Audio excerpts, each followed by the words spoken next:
Monsieur le Premier ministre, s'il existait un prix Nobel de la guerre, je pense que le président Trump le mériterait amplement.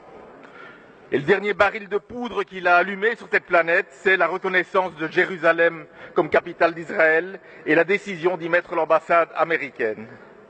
C'est un affront suprême infligé au peuple palestinien. C'est aussi une violation grave du droit international qui bafoue notamment les résolutions 476 et 478 de 1980 et 2334 de 2016.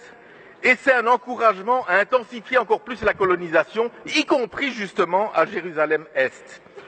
Alors en Belgique, l'Union des progressifs juifs de Belgique, l'UPJB, a dit « La décision de Trump est un acte de guerre ».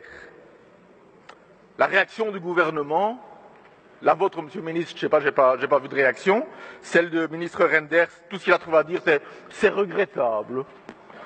Et quand un journaliste lui demande s'il condamne, il dit bon, c'est regrettable. Et il ajoute même, je vois aussi des éléments qui vont dans la bonne direction dans le discours de Trump. Ça, c'est la réaction du gouvernement. Alors, Monsieur le Premier ministre, première question, avez-vous bien saisi que votre allié américain, aujourd'hui, met le feu aux quatre coins du monde et constitue un risque majeur de guerre? Ne trouvez-vous pas, Monsieur le Premier ministre, à ma deuxième question, que la Belgique doit prendre ses distances et revoir son alliance politique et militaire avec les États-Unis? Et troisième question, est-ce que vous ne pensez pas que c'est le moment de reconnaître l'État palestinien? Et je m'en réfère à la résolution que la majorité a fait voter ici à la Chambre en 2015 et qui disait, je cite, « La Chambre demande au gouvernement de reconnaître l'État palestinien comme État et sujet de droit international au moment qui sera jugé le plus opportun. » Monsieur le Premier ministre, est-ce qu'aujourd'hui, ce n'est pas le moment opportun pour reconnaître l'État palestinien?